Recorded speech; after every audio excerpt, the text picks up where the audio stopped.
What change really happens in women's body during menopause? अगर किसी female का period बंद हो जाए तो दैट फिनोमिना या that phase is called as a menopause. How is andropause in men similar to it? Male की body में ये जो हार्मोनल चेंजेस, जो टेस्टोस्टेरोन लेवल है, अगर वो बढ़ता है तो प्यूबर्टी आ गई। सेम थिंग अगर वो घट जाता है तो एंड्रोपॉज आ गया। जो वर्किंग वुमेन्स हैं उनमें मेनोपॉजल डिप्रेशन या मेनोपॉज के सिम्टम कम नजर आते हैं। Women has a fear factor of their husband losing their interest, उनका extramarital affair होना। और मेरा ऐसा मानना है age is just a number और मेनोपॉज आपकी लाइफ का एंड नहीं है।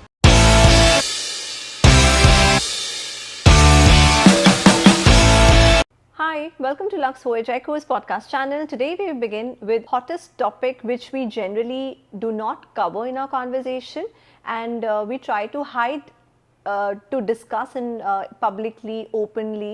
So here let me just begin with a topic that touches every relationship yet often stays unspoken. It's about change, connection and rediscovery. Joining with me is Dr. Suman Patel, a leading gynecologist based out of Ahmedabad. Today we're going to explore very different episodes, 3 different episodes rather. Here we're going to uncover what truly happens to women's body, men's body, mind during this transformative journey which happens into our body. Thank you Madhavi, इतना अच्छा platform मुझे देने के लिए। आज हम women's life के बहुत सारे अलग अलग डिफरेंट फेजेस के बारे में डिस्कस करेंगे। उन फेजेस में जो बॉडी में हार्मोनल चेंजेस होते हैं उसके बारे में डिस्कस करेंगे। मैं डॉक्टर सुमन परेश पटेल अहमदाबाद में लास्ट 20 ईयर से प्रैक्टिस कर रही हूँ।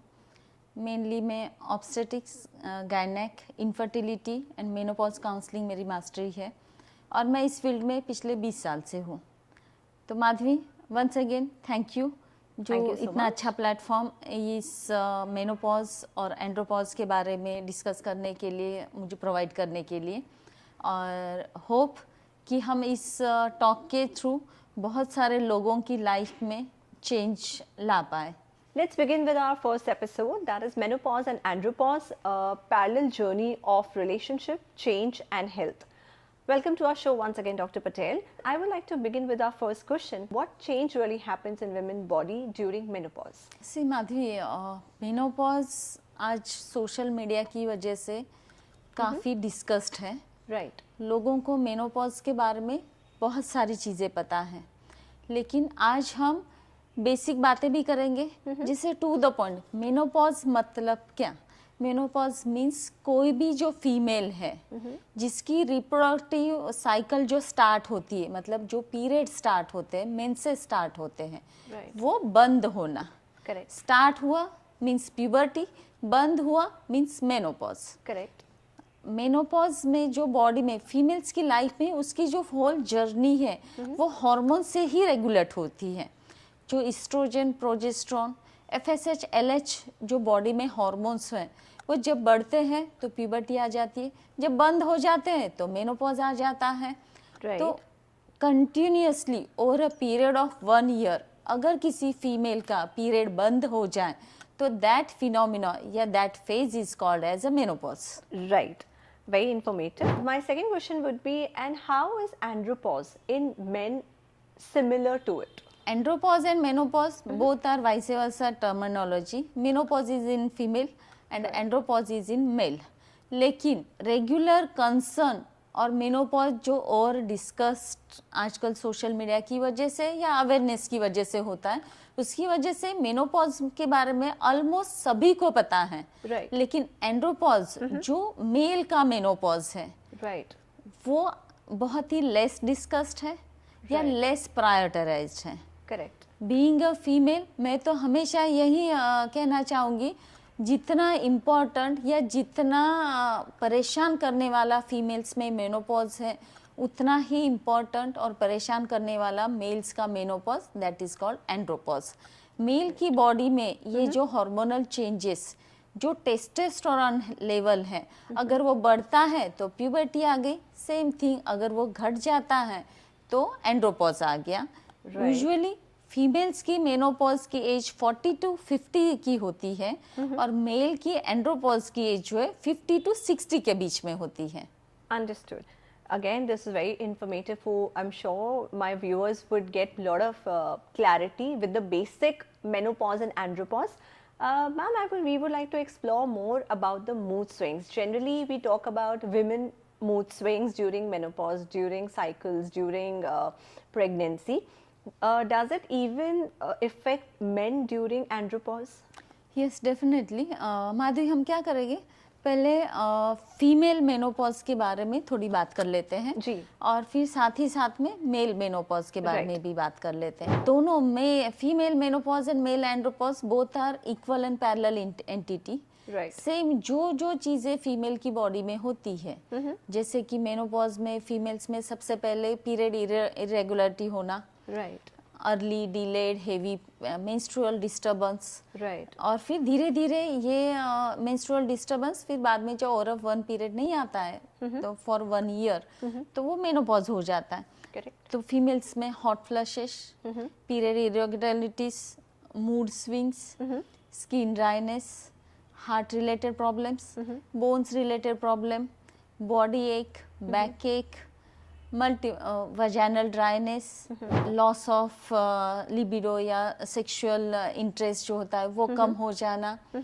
यहाँ तक कि मैंने मेरे प्रैक्टिस के पीरियड में साइकोलॉजिकल चेंजेस इतने पीक के देखे कि सुसाइडल टेंडेंसीज तक फीमेल्स में मैंने देखी हुई है. Oh. और प्रॉपर साइकोलॉजिकल काउंसलिंग या फिर साइकियाट्रिस्ट की ट्रीटमेंट तक लेनी पड़ सकती है. लेकिन मेरा यही कहना है कि पहले के ज़माने में ये मेनोपॉज तो था नहीं. जी. ऐसे कैसे पॉसिबल है जी. कि पहले के ज़माने में मेनोपॉज नहीं था और आज मेनोपॉज है? जी. रीज़न हमें इसके पीछे सिर्फ हार्मोनल जो बॉडी में चेंजेस हैं, यूट्यूब और सोशल मीडिया की वजह से सभी लोगों को ये बात पता है जी. कि एस्ट्रोजन कम हो जाता है, एफएसएच बढ़ जाता है, उसकी वजह से फीमेल में मेनोपॉज आ रहा जी. है. लेकिन अपनी नानी दादी से जब हम डिस्कस करते हैं तो नानी दादी हमेशा ये बोलती है उनके टाइम पे तो ऐसा कुछ था नहीं. Correct. तो क्या इंसान बदल गया? नहीं. Right. इंसान तो वही है. Right. तो लेकिन कुछ तो बदला है. Correct. जो पहले, Lifestyle. हाँ, तो हमें बेसिक से ही सीखना पड़ेगा और Right. समझना पड़ेगा कि मेनोपॉज अगर है और आज इतने बड़े पैमाने पर लोगों को परेशान कर रहा है तो वो है क्या? क्या सिर्फ ये केमिकल लोचा ही है बॉडी में? क्या ये सिर्फ हार्मोनल शिफ्ट ही है? Right. या कुछ कोलैटरल कंडीशंस, कोलैटरल सिचुएशंस हैं जो इस चीज को एग्रेवेट कर रही है? Understood. नानी दादी को मेनोपॉज नहीं था, नानी दादी को मेनोपॉजल डिप्रेशन नहीं था, मामा. पुराने जमाने की रानी महारानियों को मेनोपॉजल डिप्रेशन नहीं था. क्या वो इंसान नहीं थे? वो भी तो इंसान थे, हम भी तो इंसान हैं. तो बीइंग अ फीमेल, मैं हमेशा और आज भी इस प्लेटफॉर्म के जरिए सभी फीमेल्स को कहना चाहूँगी, आप मेनोपॉज को समझो. और मेनोपॉज कोई बीमारी नहीं है, Right. ये एक जनरल कंडीशन है और ये तुम्हारी बॉडी का ट्रांजिशनल फेज है. तो Correct. उसे एक्सेप्ट करो. Right. जैसे कि हम पुराने जमाने के साथ कंपेयर करते हैं तो पहले क्यों नहीं महसूस होता था और आज क्यों महसूस हो रहा है मेनोपॉज?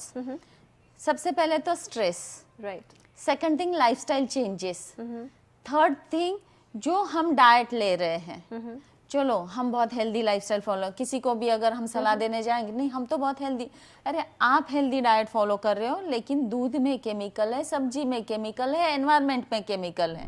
और ये सारा जो एनवायरमेंटल पॉल्यूशन है वो आपकी बॉडी को अफेक्ट कर ही रहा है. Correct. दूसरी बात, पुराने जमाने में हर एक चीज घर पर बनती थी Correct. और अभी आज क्या है, जंक फूड का जमाना है. Right. हम छोटे बच्चों को क्या ब्लेम कर रहे हैं कि वो पिज्जा बर्गर खाते हैं? Right. बीइंग ये मम्मियाँ हम क्या कर रही है? सैटरडे संडे मिला नहीं कि जो पहले ओकेजनली बाहर का खाना खाया जाता था अभी रेगुलरली आउटसाइड फूड है. और जब बाहर हम आउटसाइड फूड खाते हैं तो उसमें क्या बनता है, कैसा बनता है, ये मुझे बताने की ज़रूरत नहीं है. Right. सेकंड थिंग, पहले के ज़माने में घर पर काम वाले कितने होते थे? हर एक काम घर की फीमेल्स खुद करती थी तो कंटिन्यूसली बिजी रहती थी. और पहले के ज़माने में मेल के रोल डिफ्रेंशिएटेड थे, फीमेल के रोल डिफ्रेंशिएटेड थे.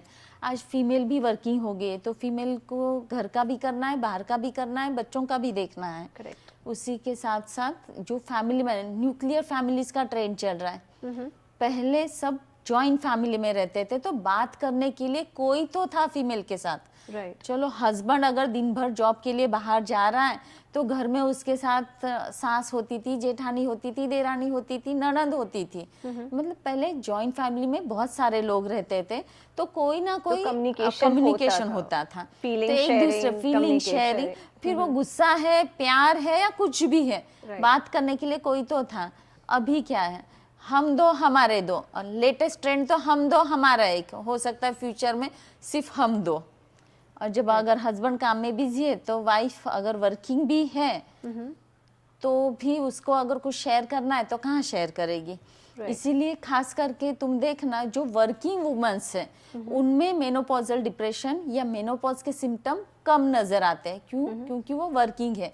यही चीज फीमेल्स जो हाउसवाइफ है जिन्होंने पूरी जिंदगी अपने बच्चों को दे दी पहले बच्चे बड़े करने में, और आज जब वो मेनोपॉज में आती है तो उस टाइम पे बच्चे इंडिपेंडेंट और अपनी लाइफ में बिजी हो जाते हैं। हस्बैंड करियर के पीक पर रहता है क्योंकि उसे बच्चों की शादी, करियर, फ्यूचर सेट करना है, तो वो काम में फुल बिजी हो जाते हैं। और वाइफ को ऐसा लगता है पति और बच्चों को तो मेरी पड़ी ही नहीं है, मैंने मेरी जिंदगी इनको दे दी, मैंने मेरा करियर इनके लिए छोड़ दिया और आज मेरे लिए किसी के पास टाइम नहीं है। तो मेरी सबसे पहली सलाह रहती है पैसे कमाने के लिए नहीं, लेकिन खुद की आइडेंटिटी के लिए। अगर छोटे से छोटा भी अगर हो सकता है, बहुत वेल टू डू घर से हो तो कुछ चैरिटी वाला काम करो। हो सकता है मिडिल क्लास फैमिली है तो 5-10 हज़ार पॉकेट मनी भी किसको अच्छी नहीं लगती। अगर आप किसी एक्टिविटी में बिजी रहोगे तो ये जो मेनोपॉजल डिप्रेशन है, मेनोपॉज के जो साइकोलॉजिकल मूड स्विंग्स हैं, ये आपको इतने होंगे नहीं। यही अगर आप फुल टाइम घर पर ही बैठे, क्योंकि घर का काम तो एक स्टेज के बाद खत्म हो जाता है, फिर आप फ्री हो जाते हो, तो आपको ये सारी चीजें परेशान करती हैं। करेक्ट। फिजिकल एक्टिविटी के लिए जैसे योगा है, मेडिटेशन है, वॉकिंग है, स्पोर्ट्स एक्टिविटी है, अपने आप को कहीं ना कहीं किसी एक्टिविटी में बिजी कर दो। Healthy lifestyle, healthy food follow करो। सबसे पहला food, healthy lifestyle, physical activity, और उसके बाद फिर भी टाइम बचता है तो आप अपनी एक आइडेंटिटी के लिए कुछ ना कुछ काम करो। सोलो ट्रैवलिंग करो so that you can explore this. हाँ, आप एक्सप्लोर कर सकते हो जिससे आपको आप बेसिकली अपनी पीस फाइंडिंग खुद को करनी होगी, जिससे आप डिप्रेशन या एंजाइटी से निकल के you can live a healthy life. और मान लो कि ये सारी चीजें करने के बावजूद भी आपको सिम्टम्स है तो डेफिनेटली आपकी जो भी गायनेक है उसको कंसल्ट करो। राइट। वो आपको रूल आउट करेगी, कुछ टेस्ट करने हैं तो टेस्ट कर लेगी, आपके बॉडी चेकअप कर लेगी। और उसके बावजूद अगर प्राइमरी काउंसलिंग वाले पोर्शन से प्रॉब्लम सॉल्व हो जाता है तो हम गायनेकोलॉजिस्ट पहले प्राइमरी कुछ विटामिन से स्टार्ट करते हैं। मेनोपॉज में लेने के लिए स्पेशल विटामिन आते हैं, सोया आइसोफ्लावन्स आते हैं, एंटीऑक्सीडेंट्स आते हैं, इवनिंग प्राइमरोज ऑयल आता है। डाइट में जैसे फ्लैक्स सीड्स है, पंपकिन सीड्स है, वो आप डाइटरी चेंजेस कर सकते हो। और फिर gynaecologist medicine, antioxidants, evening primrose oil, vitamin E, ये सब लेने से भी अगर आपका प्रॉब्लम सॉल्व नहीं होता है तो फिर आता है next level treatment. Next level treatment में hormone replacement therapy. Always hormone replacement therapy जो है वो गायनेकोलॉजिस्ट को कंसर्न कर ही स्टार्ट करनी चाहिए। उसका क्लोज मॉनिटरिंग लगता है, आपके बॉडी के कुछ रिपोर्ट्स करवाने पड़ते हैं। देखो दुनिया में हर एक चीज़ के साइड इफ़ेक्ट हैं। आप फीवर के लिए अगर हम पैरासीटामोल लेते हैं तो पैरासीटामोल इज हिपेटोटॉक्सिक ड्रग, लेकिन फीवर उतारना ज़रूरी है तो हम पैरासीटामोल लेते हैं। सेम थिंग जब मेनोपॉज में आप अगर HRT प्रेफर कर रहे हो तो हर एक चीज के कुछ ना कुछ साइड इफेक्ट तो होंगे। तो always benefit versus side effect देखे जाते हैं। अगर साइड प्रोज एंड कॉन्स देखिए, फिर आपका डॉक्टर आपके हिसाब से आपको HRT की जरूरत है कि नहीं तय करेगा। और अगर HRT की जरूरत है तो आपको डेफिनेटली आपके डॉक्टर के साथ बहुत क्लोज मॉनिटरिंग में और क्लोज फॉलोअप में रहने की जरूरत है। Right, very interesting point. And actually to all my viewers even I would like to address that try not to be alone, try not to live that loneliness and be within yourself. You really need to speak out, you really need to communicate with your partner. If not a partner, you need to explore a very healthy friendship so that you are out of a depression. आप जितना बात करोगे, जितनी अपनी feelings express करोगे, आप अपनी life healthier, happier and अपनी लाइफ स्पैन को बढ़ा सकते हो। जैसे हमने सुना है, कहावत भी है, आप मन से खुश होगे तो आपके चेहरे का नूर, एक ग्लो अलग होता है. सो ये पूरा साइकिल हार्मोनल चेंजेस इससे ही इफेक्ट है. आपके चेहरे का नूर ले जाएगा अगर आप अंदर मन से खुश नहीं हो. राइट. और मेरा ऐसा मानना है age is just a number, और मेनोपॉज आपकी लाइफ का एंड नहीं है, आपकी सेकेंड इनिंग की शुरुआत है. करेक्ट. अब तक हो सकता है आपने आपकी फैमिली और बच्चों की वजह से आप इतना फ्रीली कुछ कर नहीं पाए हो, तो आपके जो दबे अरमान हैं, आपको लाइफ में कुछ करना था, तो ये करने का भगवान आपको सेकंड मौका दे रहा है. Right. तो डिप्रेशन के शिकार होके अरे गरीब बेचारी अबला नारी बनना प्रेफर करो, इससे अच्छा बी स्ट्रांग इंडिपेंडेंट. राइट. बहुत बार मैं, जैसे कि मैं भी एक ह्यूमन बीइंग हूँ, डॉक्टर गायनेकोलॉजिस्ट हूँ, लेकिन सोशल इसमें जाती हूँ, तो बहुत सारे पेशेंट मुझे मिलते हैं. अरे और जो फ्रेंडली रहते, अरे वो मेरा तो वो पीरियड चल रहा है ना, कौन सा, अरे वो मेनोपॉज चल रहा है ना, तो उसकी वजह से बहुत डिस्टर्ब रहती हूँ. मेनोपॉज चल रहा है ना, इसलिए अच्छा नहीं लगता. मेनोपॉज चल रहा है. कुछ पेशेंट मेरे ऐसे थे, बेचारे हस्बैंड उनके आउट ऑफ स्टेशन टूर में रहते हैं और एंजाइटी के पैनिक अटैक की वजह से बार बार हमारे पास एडमिट के लिए आते हैं. क्यों? क्योंकि मुझे अच्छा नहीं लग रहा है, मुझे रोना आ रहा है, मैं अकेली पड़ गई हूँ. यस, डेफिनेटली ऐसे फेज में फैमिली के लविंग केयरिंग जेंडर केयर की ज़रूरत है. लेकिन आप ये भी तो समझो, अगर आप मेनोपॉज में हो तो क्या आपका हस्बैंड एंड्रोपॉज में नहीं है? Right. क्या आपके घर में जो बच्चे हैं वो प्यूबर्टी में नहीं है? क्या Right. प्यूबर्टी में उनके मूड स्विंग्स नहीं हो रहे हैं? करेक्ट. आपके हस्बैंड को उसका फाइनेंशियल फैमिली का स्ट्रेस नहीं है? क्या उसको हॉट फ्लैशेस नहीं हो रहे होंगे? क्या उसको मूड स्विंग्स हो नहीं रहे होंगे? क्या उसके डिज़ायर कम नहीं हो रहे होंगे? क्या उसको फ्रस्ट्रेशन नहीं हो रहा होगा? क्या उसको थकान महसूस नहीं हो रही होगी? ये सारे चेंजेस मैं इस प्लेटफॉर्म के थ्रू सभी फीमेल्स को अपील करना चाहती हूँ.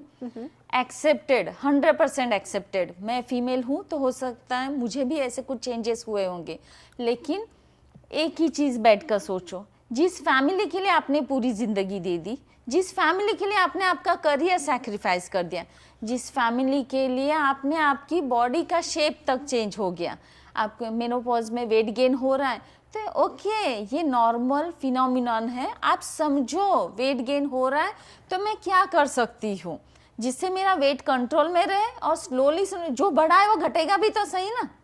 राइट. वजन बढ़ना आपके हाथ में नहीं था, लेकिन घटाना तो आपके हाथ में है. राइट. अगर झांसी की रानी पीठ पर बच्चा बांध के युद्ध लड़ सकती है, तो क्या आप इस मेनोपॉज को साइड में रख के युद्ध नहीं लड़ सकते? कौन सा युद्ध लड़ना है? आपके खुद के मन का युद्ध लड़ना है. आपको आपके बच्चों को समझना है. जिन बच्चों के लिए 9 मंथ आपने इतने सैक्रिफाइस किए, लैक्टेशन में इतने सैक्रिफाइस किए, और पूरी जिंदगी भी मेजॉरिटी ऑफ द फीमेल्स ने अपने करियर को सैक्रिफाइस किया हुआ. तो जो सैक्रिफाइस किया उसका बोझ आज मेनोपॉज में सर पर उठाकर चलना क्यों जरूरी है? But ma'am even I would different point. आजकल हम विमेन हमारी जनरेशन में सब इंडिपेंडेंट हैं, करियर ओरिएंटेड है, एंड फॉर्चुनेटली बहुत ब्लेस्ड फैमिली से भी हैं या ब्लेस्ड स्पाउसेस से भी हैं जो सपोर्टिव हैं. तो वो आराम से करियर को भी फोकस कर पा रहे हैं. उनको सैक्रिफाइस करियर करने की ज़रूरत नहीं है, कुछ को बाय फैमिली ऑब्लिगेशन में भी करना हो रहा है, इवन दैट इज़ देयर. सो उस टाइम एंड प्लस जैसे आपने कहा, चाहे वो विमेन प्रोफेशनली ओरिएंटेड हो या होम मेकर भी क्यों ना, which is again 24/7 work job itself, उस टाइम पे बहुत विमेन की जो बॉडी में चेंजेस होते हैं, women has a fear factor of their husbands losing their interest, उनका एक्स्ट्रा मैरिटल अफेयर होना. Although it is not related to gynaecologist, but एक साइकी हो जाती है विमेन में, एक फियर हो जाता है जो may be because of society, may be because of the status, may be because of children, they do not express. तो उस टाइम पे क्या करना चाहिए? माधवी, तुमने बहुत अच्छा क्वेश्चन पूछा. और मेरी प्रैक्टिस में एक्चुअली मेनोपॉज काउंसलिंग मेरी हॉबी है. इसलिए मैं बहुत सारे फीमेल्स के साथ बात करती रहती हूँ, और मुझे ये सारे इश्यूज पता भी चलते हैं. तो वाइसे वर्सा रहता है. एक्चुअली वो जो बॉडी में हार्मोनल चेंज रहता है ना, उसकी वजह से एक्चुअली बात बहुत छोटी होती है, छोटी सी छोटी बात भी बहुत ज़्यादा बुरी लग जाती है. करेक्ट. तो मैंने जैसे कहा कि बस एक छोटा पीरियड है, आपको इसको पास करना है, लेकिन सिर्फ ऐसे टाइम पास या फिर अपनी बॉडी और फैमिली को डैमेज करके इस टाइम को जाने नहीं देना है। तो इसको ग्रेसफुली एक्सेप्ट करके समझना है कि ये जो सारे ओके चलो हस्बैंड इस तरह से अवॉइड कर रहा है तो क्या वजह हो सकती है, क्या उसका भी मेनोपॉज चल रहा है? एंड्रोपॉज, हाँ एंड्रोपॉज, वही फीमेल लैंग्वेज में मेनोपॉज, क्या उसका भी एंड्रोपॉज चल रहा है? या हो सकता है कि कुछ मैंने इस तरह से और रिएक्ट कर दिया जो उसको बुरा लगा है या बच्चों को बुरा लगा है, और हो सकता है कि ऐसा कुछ ना भी हो, तो then it's our bad luck. तो बैड लक को गरीब बेचारी अबला बन के बैड लक को एक्सेप्ट करना मैं नहीं मानती हूँ। फाइट बैक करो, जो भी सॉल्यूशन है निकालो, क्योंकि सॉल्यूशन तो हमें ही निकालना है। So I think I'm sure you would agree on a point. So communication is really important. 100% communication. आप फैमिली और बच्चे, हस्बैंड, इन लॉज, आपके घर में जो भी है, हाँ। पेरेंट्स, आप बैठो और बताओ कि मुझे ये प्रॉब्लम हो रही है, और मैं अपने आप में, आप लोग मुझे बताओ मुझ में क्या चेंज करने की जरूरत है, मैं उन चेंजेस के लिए रेडी हूँ, और आप बताओ कि आप उनसे क्या चाहते हो। करेक्ट, मुझे आपकी हेल्प की जरूरत है। डेफिनेटली वो आपके अपने लोग हैं, Correct. आपके साथ खड़े ही रहेंगे। Correct. और नहीं भी होते तो वही बोल रही हूँ ना, लड़ना भी सीखना पड़ता है।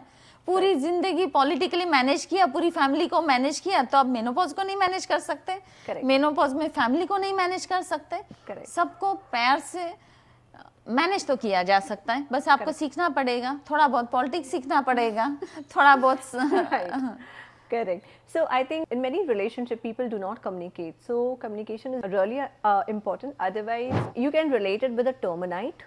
So it's एक दीमक की तरह होती है कि वो आपको खाती रहती है अंदर, वो आपको ना खाए, आपको पूरा खराब ना कर दे। जैसे दीमक लग जाए वो पूरा हमें हटाना ही पड़ता है ना, वैसे ही हमारे रिलेशनशिप में अगर हम कम्युनिकेशन नहीं करेंगे वो हमारा दीमक लगता जाएगा और वो उससे रिलेशनशिप खराब होगा, चाहे वो हस्बैंड के साथ हो, बॉयफ्रेंड के साथ हो, बच्चों के साथ हो, पेरेंट्स के साथ हो, इन लॉज के साथ हो। So I think that is a key factor. Menopause ये सिर्फ ये एक साल का पीरियड नहीं, और दूसरा ये एक साल का पीरियड नहीं है, इससे पहले आपके बॉडी में पेरी मेनोपॉजल चेंजेस होंगे, हो सकता है वो 1-2 साल चले, प्री मेनोपॉज हो सकता है 2 से 5 साल चले, फिर मेनोपॉज, और उसके बाद पोस्ट मेनोपॉज। आपको इन 4 फेजेस से गुजरना है।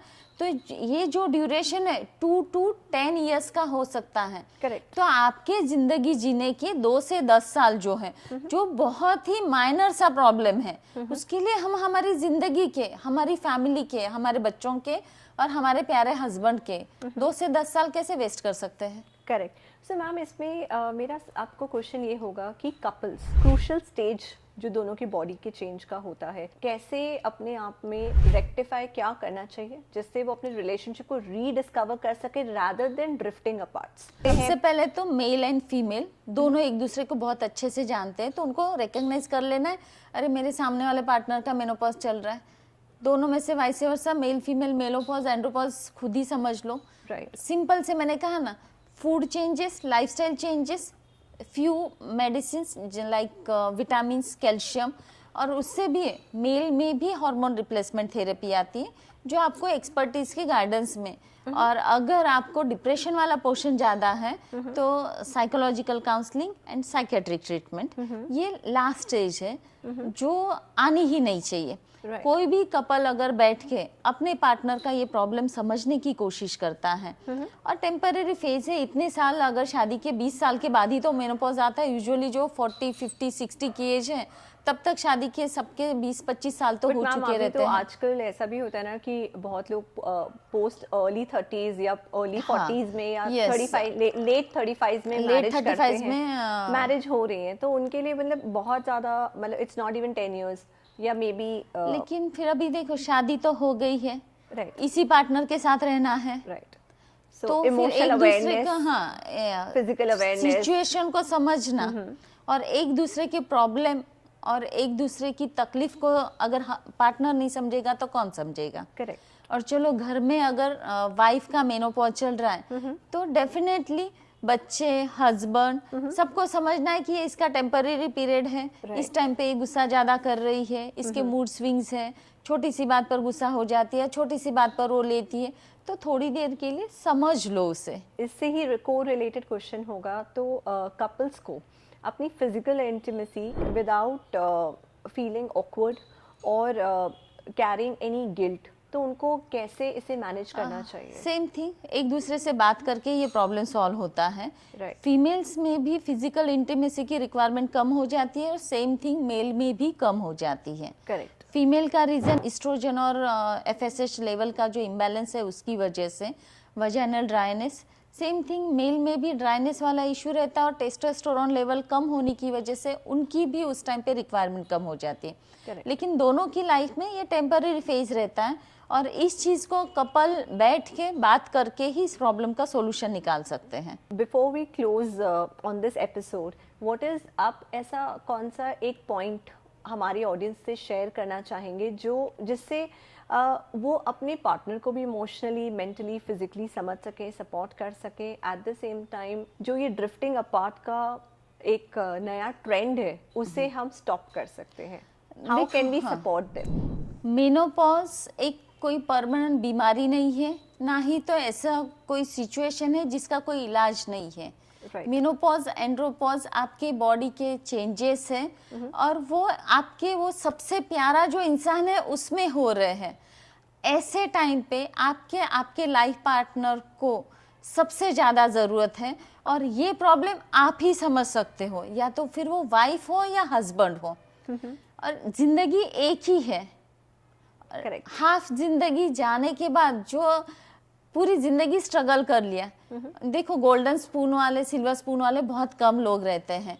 ज़्यादातर कपल स्ट्रगल करके इस फेज में, और ये जो फेज है उस टाइम पे फाइनेंशियली वो लोग स्टेबल हो चुके रहते हैं। जब जिंदगी जीने की जलसे करने का टाइम है तो उस टाइम पे ये छोटा सा मेनोपॉज, एंड्रोपॉज आपकी लाइफ, आपके बच्चों का करियर, आपकी फैमिली को इमोशनली, मेंटली डिस्टर्ब करके नहीं जा सकता। Correct. तो उल्टा उसको एक सादे से वायरल फीवर की तरह, फ्लू के तरह निकालो और घर के बाहर छोड़ के आ जाओ।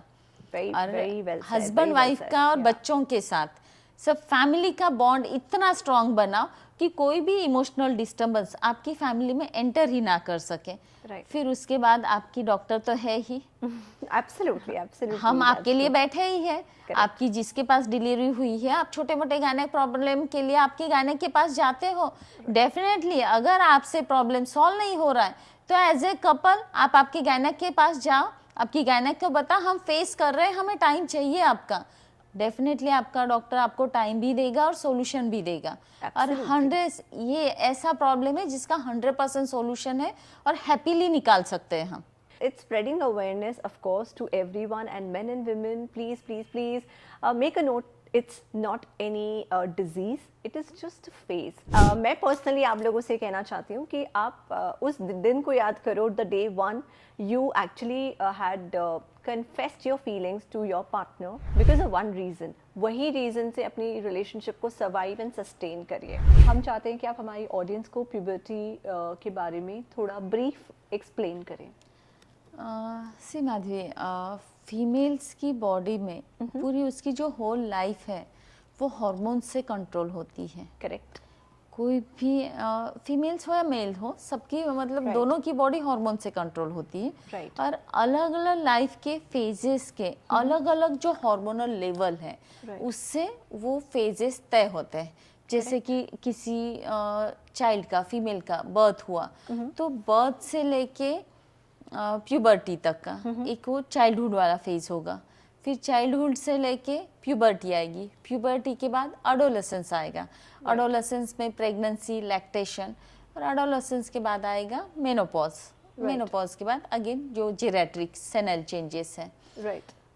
तो जब चाइल्डहुड में पीडियाट्रिशियन इस प्रॉब्लम्स को हैंडल कर लेते हैं। करेक्ट। चाइल्डहुड के बाद कोई भी फीमेल गायनेक के पास जाती है तो पहले तो गायनेक के पास जाने से ही एकदम से उस बच्ची के लाइफ में बड़प्पन आ जाता है। करेक्ट। गायनेक मतलब गायनेकोलॉजिस्ट, राइट। फीमेल की स्पेशलिस्ट। राइट। तो जो एक लड़की थी, जो एक बच्ची थी, वो सडनली फीमेल बन जाती Young है। women. तो वो जो फर्स्ट फेज है दैट इज प्यूबर्टी, राइट, जिस एज में उस फीमेल की बॉडी में इस्ट्रोजन हार्मोन का लेवल का प्रोडक्शन बढ़ जाता है और उसमें बॉडी में बहुत सारे बदलाव आते हैं। तो जो एज है पहले के ज़माने में 10 से 14 साल की एज हुआ करती थी, राइट, लेकिन अभी तो जंक फूड, पॉल्यूशन, केमिकल का ज़माना है, तो ये एज अर्ली हो चुकी है। करेक्ट, तो जैसे कि 8 इयर्स से लेके 14 इयर्स तक ये प्यूबर्टी वाला फेज एक लड़की की लाइफ में कभी भी आ सकता है, राइट, जिसमें उसके बॉडी में बहुत सारे चेंजेस होते हैं। जैसे बॉडी में हेयर का डिस्ट्रीब्यूशन का ग्रोथ जो है, उस ग्रोथ के ऊपर फेज 1 टू फेज 5 ऐसे प्यूबर्टी के 5 फेजेस होते हैं। करेक्ट, फिर ब्रेस्ट डेवलपमेंट और उसके बाद पीरियड स्टार्ट होना, करेक्ट, और लास्ट फेज में जो प्यूबर्टी का जो 5 फेजेस है उसमें फिर पीरियड स्टार्ट हो जाता है। तो प्रॉपर उस लड़की की लाइफ में प्यूबर्टी स्टार्ट हो गई। राइट, जिस टाइम पे पहली बार पीरियड आता है, पहली बार मेंसेस स्टार्ट होते हैं, उसे मेनार्की कहते हैं। राइट, तो आजकल हमारे पास जो पेशेंट्स आते हैं जिसमें बहुत सारे, मैंने खुद ने मेरी प्रैक्टिस में एक 7 साल की बच्ची के पीरियड स्टार्ट हुए देखे हैं। ओके, अब ये क्या है, और जबकि ऐसा होना नहीं चाहिए, और ये हो क्यों रहा है? तो सबके पीछे, इनफैक्ट फीमेल्स की बॉडी में जितनी भी गड़बड़ होती है उस सब के पीछे stress, pollution, chemical, lifestyle changes, junk food. हाँ, ये जंक फूड का तो बहुत बड़ा मेजर रोल है लड़कियों के लाइफ में। ये सारे जो बदलाव इतने अर्ली हो रहे हैं और या खराब बदलाव जो हो रहे हैं, प्लस अभी तो स्क्रीन का time.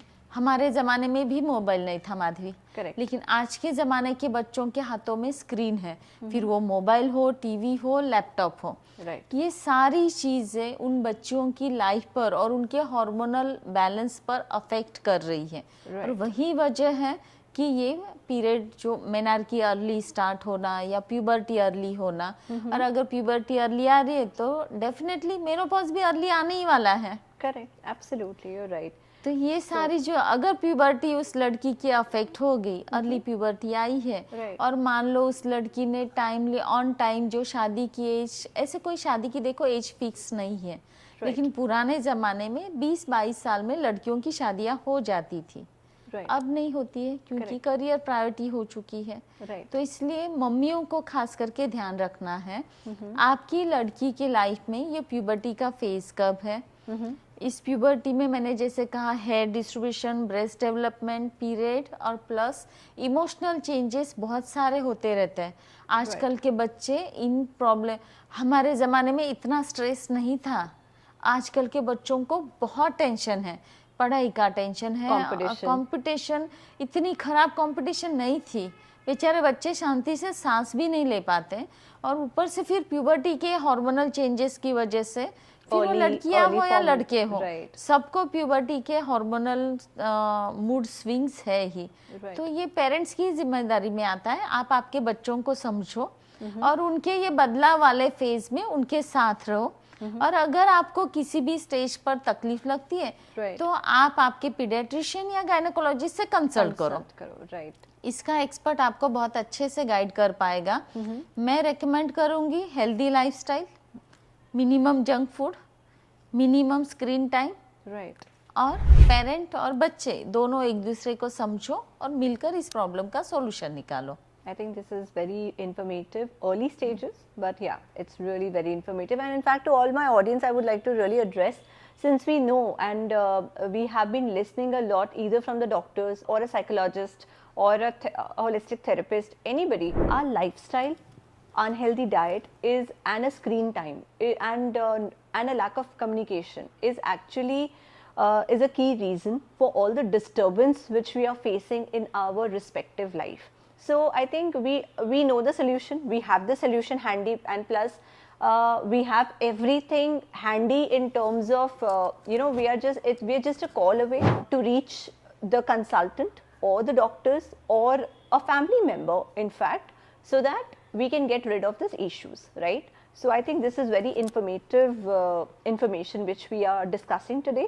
Now my next question would be related to pregnancy in modern times, in today's time in fact. Madhavi, pregnancy again जैसे मैंने हार्मोनल चेंजेस के बारे में बात की, Right. करियर की वजह से मैरिज की जो एज है वो डिले हो चुकी है। Correct. पहले के ज़माने में मैंने जैसे कहा 20-22 साल में शादियां हो जाती थी। Correct. अभी करियर के चक्कर में शादी की एज ही नॉर्मल एज हो चुकी है 27 to 30। Right. अगर उस लड़की की प्यूबर्टी अगर अर्ली स्टार्ट हुई है तो उस केस में मेनोपॉज भी जल्दी आने के चांसेस है। अगर शादी 30s में होती है तो प्रेगनेंसी कब प्लान करेंगे?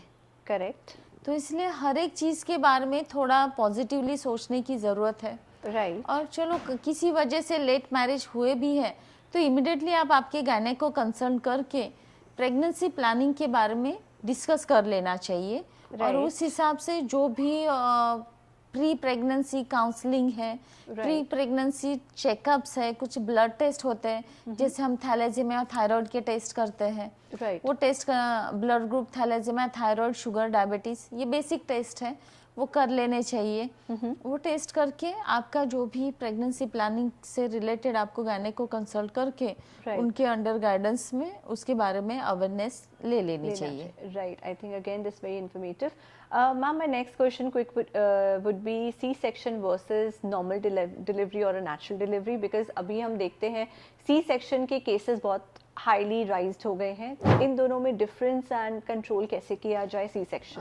बहुत अच्छा सवाल है माधवी। ये बात तो सच है ही, जैसे मैं प्रैक्टिस करती हूँ तो मुझे भी पता है सी सेक्शन के, और लेमैन लैंग्वेज या लेमैन क्या डिस्कस करते हैं वो भी मुझे पता है। राइट. लोग यूजुअली बात करते टाइम यही सोचेंगे डॉक्टर्स को मेहनत नहीं करनी है, उनको जल्दी थी इसलिए चेका लगा दिया। सी सेक्शन को चेका लगाना बोलते हैं। Right. लेकिन मैं तुम्हारे इस मीडिया या प्लेटफॉर्म के जरिए ऑडियंस से कुछ फैक्ट्स डिस्कस करना चाहूँगी। क्या नॉर्मल डिलीवरी करना सिर्फ डॉक्टर के हाथ में है?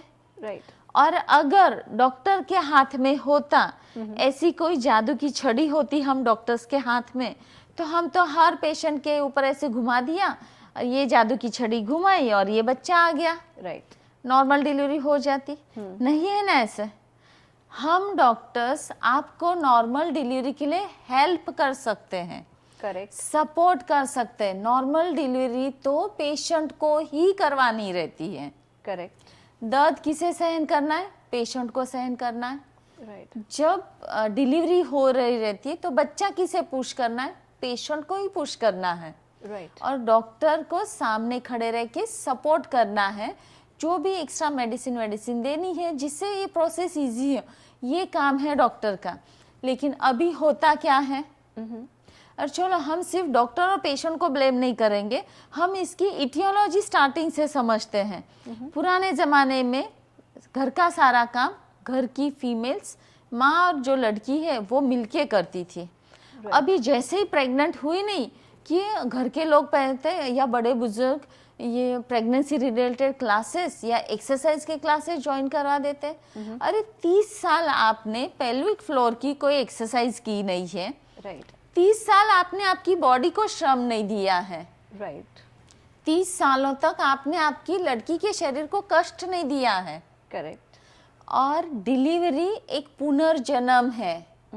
वो ऐसा पेन है, अगर बड़े से बड़ा पहलवान को भी अगर वो पेन हो जाए ना तो धरती पर लेट जाए।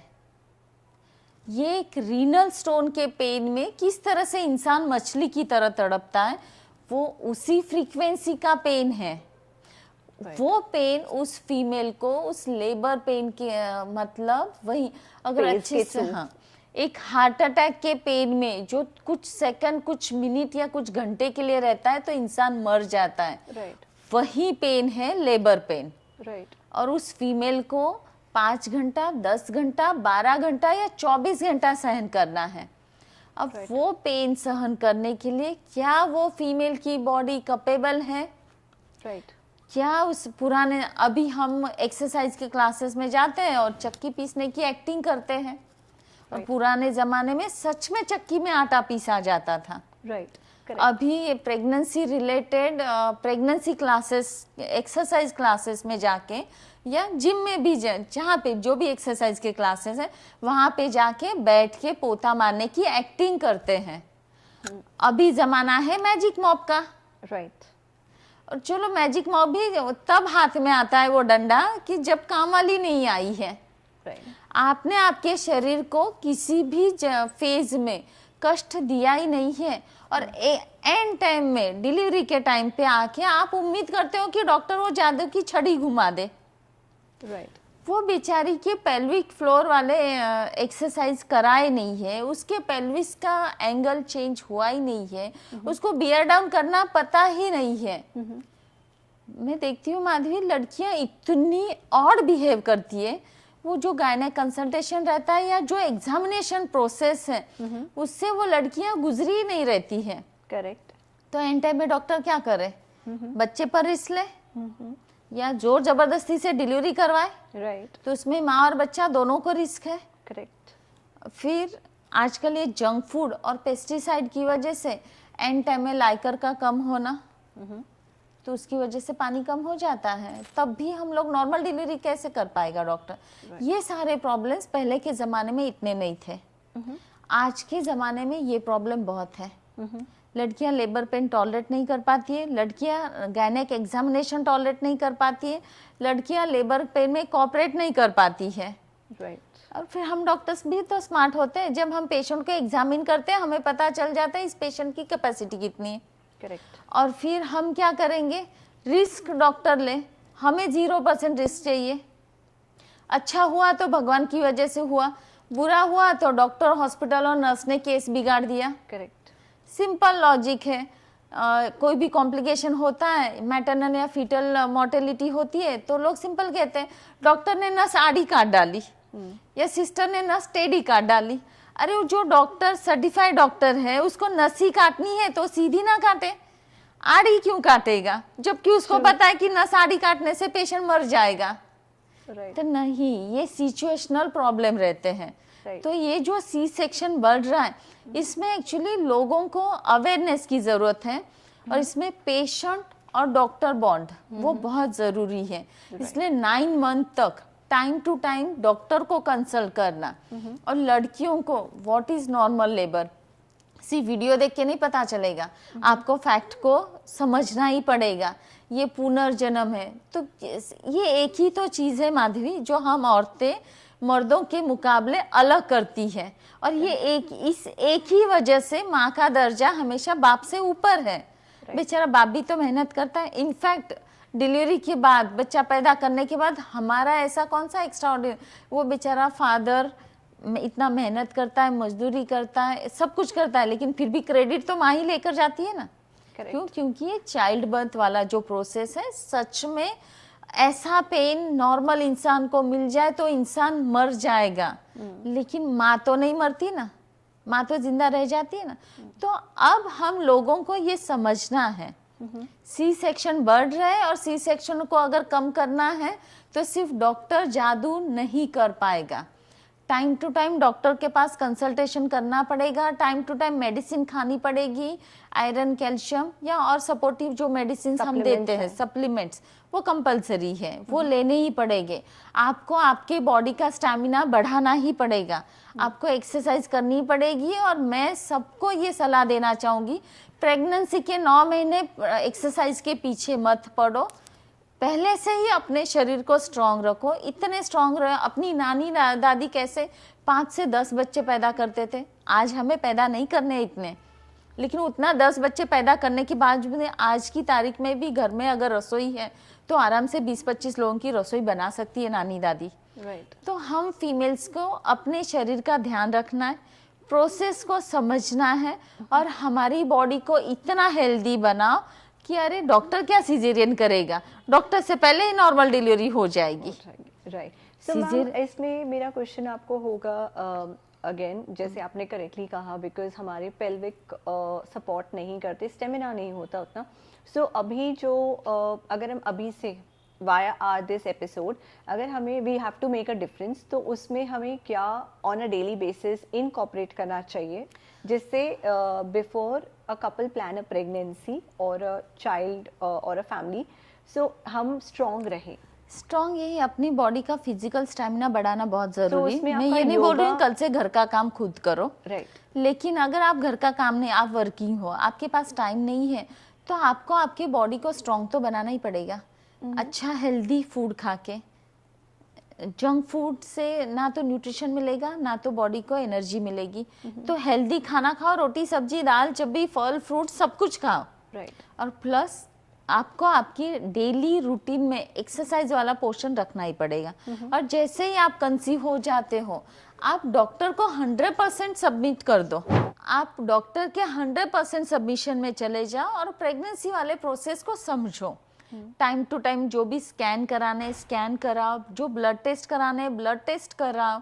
और फिर जो भी डॉक्टर अंडर डॉक्टर गाइडेंस, आपका मतलब कोई अगर मेडिकल कॉम्प्लिकेशन नहीं है, उस हिसाब से रेगुलर एक्सरसाइज और नॉर्मल डिलीवरी को समझना स्टार्ट कर दो. Right. ताकि आप नॉर्मल डिलीवरी की तरफ ज्यादा जाओ. और दूसरी चीज, अभी साइंस इतना एडवांस हो चुका है, किसी सूरत में नॉर्मल डिलीवरी नहीं होती है तो उसका इतना इशू मत बनाओ. अभी सी सेक्शन बेबी एकदम नॉर्मल हो चुका है. पहले के जमाने में सीजेरियन से डर इसलिए लगता था क्योंकि इतने अच्छे इंजेक्शंस नहीं थे, इतने अच्छे एंटीबायोटिक्स नहीं थे, इतने अच्छे सूचर मटेरियल नहीं थे. करेक्ट. जैसे वो कहानी सुनी होगी, सीजर्स जो राजा था उसका बर्थ, अरे पहले लाइव में पेट काटे जाते थे और उसके लिए इतने अच्छे सूचर मटेरियल भी नहीं है. अभी साइंस और टेक्नोलॉजी इतनी एडवांस हो गई है कि आज सुबह अगर सीजर होता है तो शाम को पेशेंट चलता फिरता हो जाता है. चलो किसी और मैं मेरा एग्जांपल देना नहीं चाहती थी, लेकिन मेरा सुबह सैटरडे सी सेक्शन था तो मैं संडे घूम रही थी और मंडे से पेशेंट देख रही थी. हाँ, मैं ये रेकमेंड नहीं कर रही हूँ, करना भी नहीं चाहिए, मैंने किया, लेकिन बड़े बुजुर्गों की बात माननी चाहिए. 1.25 महीना रेस्ट करना चाहिए, 40 बहुत days. अच्छा हेल्दी खाना खाना ही चाहिए. राइट. और खास करके नानी दादी जो खिलाए ना वो तो खाना ही चाहिए. वजन बढ़ता है, बढ़ने दो, बाद में उतार देंगे, लेकिन हेल्दी फूड, डॉक्टर कंसल्टेशन और नॉर्मल का ट्राई करना चाहिए. नहीं होती है तो उसका सोशल स्टिग्मा या टैबू बनाना नहीं चाहिए. Right. सी सेक्शन साइंस के टेक्नोलॉजी की वजह से अभी बहुत इजी और बहुत अच्छा हो चुका है. Right. Ma'am, my next question would be breast feeding. आजकल हम देखते हैं न्यू एज मॉमीज वही वो लोग बहुत कॉन्शियस होती हैं ब्रेस्ट फीड करने के लिए, बिकॉज वर्क लाइफ बैलेंस करना है.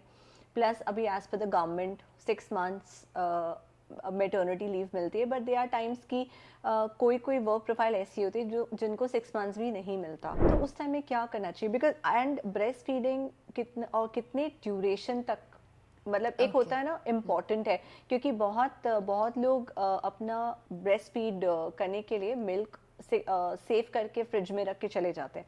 Is that safe and healthy for a child? मेरा ये एक्चुअल में 3 क्वेश्चन हो गया है. ओके. हाँ, सबसे पहली बात तो ब्रेस्ट फीडिंग कंपलसरी कराना ही चाहिए. जितना ज़्यादा पॉसिबल है उतना कराना चाहिए. कब तक? 6 मंथ टू 1 ईयर.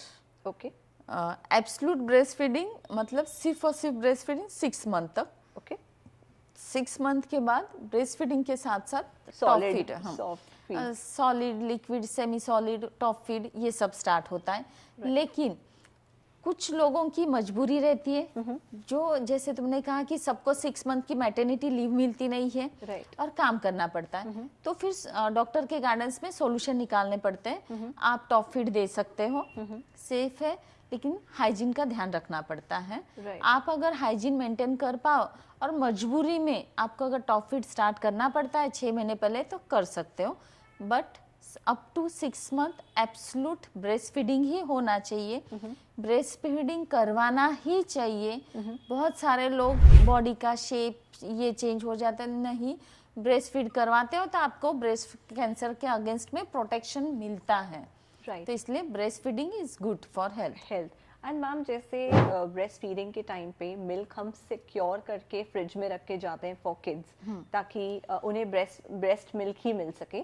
उस टाइम पे बच्चों की जो इम्यून सिस्टम है वो स्ट्रॉन्ग रहती है या वो वीक हाँ, होने लगती है? रहती है। आप प्रॉपर डॉक्टर से और इसके जो भी कंसल्टेंट है उससे प्रॉपर टेक्निक सीख लो और उसका प्रोसीजर आप ये तभी कर रहे हो ना, मजबूरी है तभी तो, बाकी अदरवाइज आप घर पर हो तो डेफिनेटली आपके बच्चे को आप ही फीड कराओगे। लेकिन अगर साइंटिफिक वे से सीख के आप मैनेज करते हो तो कोई इशू नहीं आता है। क्योंकि कभी कभी हमने देखा है, हमने ये भी देखा है बहुत सारे बच्चों को इस प्रोसेस में, कुछ बच्चे वन और टू केसेस ऐसे भी होते हैं जिसमें बच्चा बहुत वीक होता है, उसका इम्यून सिस्टम बहुत वीक होता है, वो इतना फाइट नहीं कर पाता एनवायरनमेंट से, क्लाइमेट से। वो उसका और ब्रेस्ट फीडिंग का कोई लेना देना नहीं है। ब्रेस्ट मिल्क निकाल कर पिलाया इसलिए इम्यूनिटी लो हुई, उसका और इसका कोई लेना देना। वो इन जनरल उस बच्चे की इम्यूनिटी कम है। अभी बहुत सारे अनलकी ऐसे बच्चे होते हैं जिनकी मदर होती नहीं है, वो तो टॉप फीड से ही बड़े होते हैं। तो क्या वो कमजोर है? नहीं, वो इंडिविजुअल पर्सनालिटी होती है। लेकिन yes, breast milk much more preferable.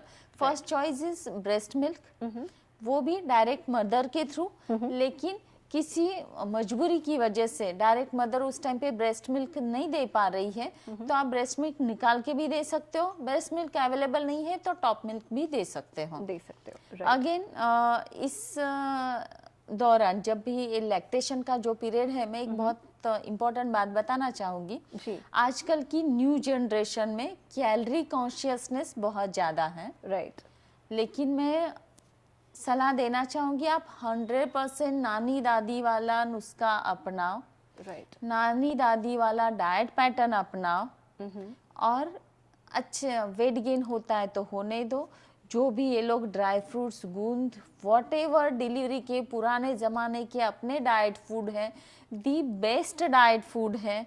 उसकी वजह से फीमेल्स को बैक एक, न्यूट्रिशनल डेफिशिएंसी, आयरन डेफिशिएंसी, जो भी खास करके बैकेक वाला जो इशू है, आप अगर हेल्दी डाइट लोगे नानी दादी वाला, मैं नानी दादी बार बार इसलिए बोल रही हूँ क्योंकि आजकल हेल्दी डाइट में सूप सलाद का जमाना है। 1.5 महीने के लिए, 3 महीने के लिए, 6 महीने के लिए भूल जाओ, खास करके 45 डेज तो भूल ही जाओ।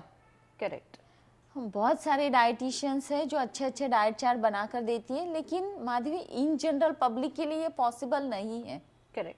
तो क्या अपने पुराने पीढ़ी दर पीढ़ी से कोई डाइट, कुछ डाइट चल रहा है और इतनी कैलोरी की, एनर्जी की ज़रूरत है उस पीरियड में। हर कोई प्रेगनेंसी में के 9 महीने कैसा ध्यान रखता है, लेकिन सिंपल एक कैल्शियम नॉर्मली अगर हमें नॉर्मल ह्यूमन बीइंग को 500 मिलीग्राम कैल्शियम की ज़रूरत है तो प्रेगनेंसी में 1000 मिलीग्राम की ज़रूरत है। लेकिन लैक्टेशन में 1500 मिलीग्राम की ज़रूरत है। ये सब अवॉइड कर जाते हैं, इग्नोर कर 9 महीना ध्यान रखा और लैक्टेशन में भूल गए। ये गलती मत करो, वरना आपका हेयर फॉल हो जाएगा, आपका बैक का प्रॉब्लम परमानेंट रह जाएगा और बहुत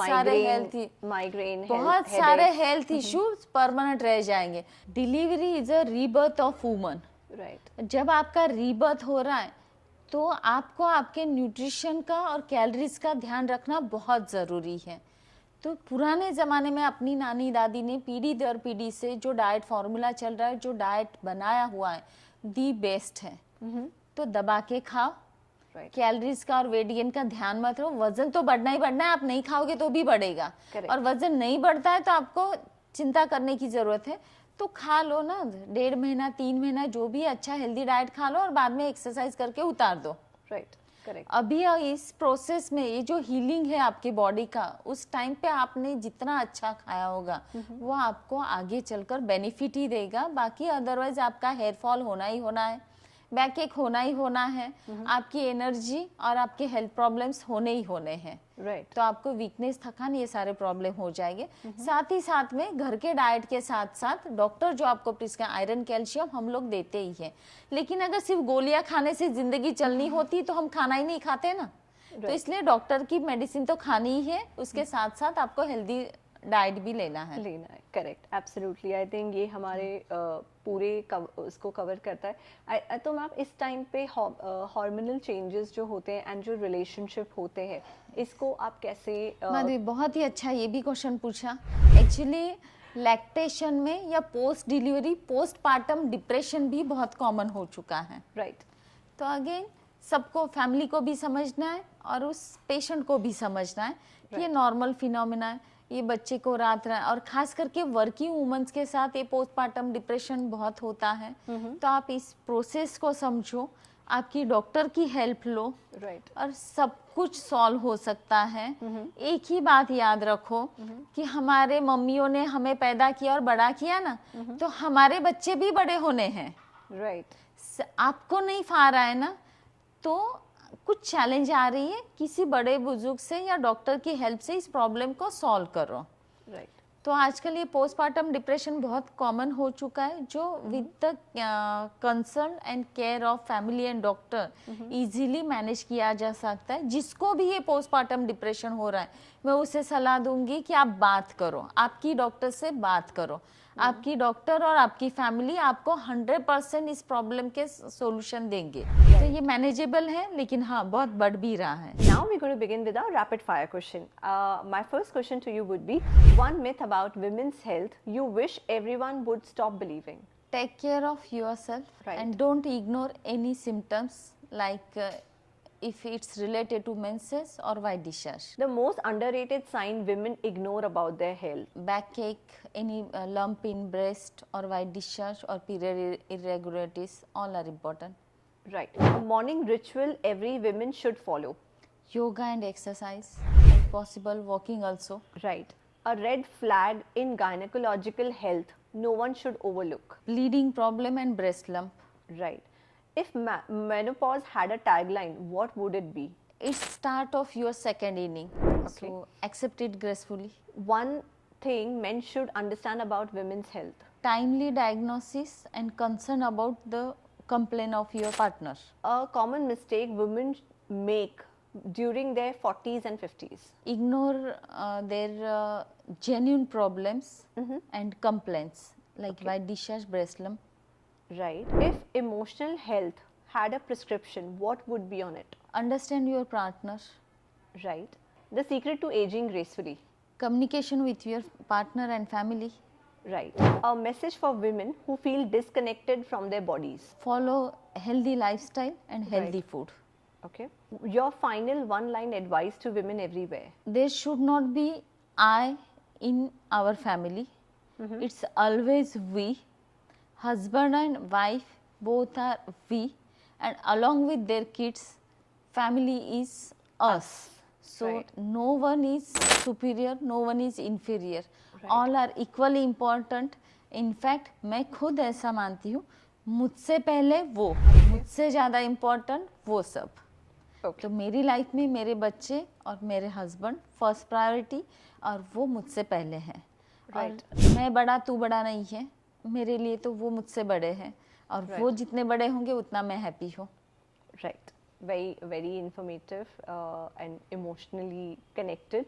How do you personally unwind after a long day at work? Family में हम चारों का रूल है, साथ में ही खाना है। Right. किसी सूरत में मिस होता है तो कोई बात नहीं, लेकिन दिन भर का पूरा शेड्यूल या कोई भी, और खास करके शेड्यूल से ज़्यादा किसी के भी लाइफ में कोई भी छोटी सी छोटी प्रॉब्लम है, तो एज ए वाइफ मुझे मेरे हस्बैंड को बताना ही है, मेरे हस्बैंड मुझे बताएंगे, और बच्चे हम दोनों को बताएंगे। Correct. Very fruitful, because I think that's really important. So thank you so much, Dr. Patel, for very informative, fruitful discussion which we had, because it is very practical. It is something deep. Sharing, communication as shared is a key language. And of course, the emotional, mental, physical support is needed not only from the partners, it's from the entire family. So please do watch this entire episode, all the 3 episodes, the rapid fire as well. And do like, share, comment, and do share your feedback, because feedbacks are most welcome. In case in anything you would like us to address in our next episode with another guest, we would be happy to share that. Thank you so much, and keep watching us again.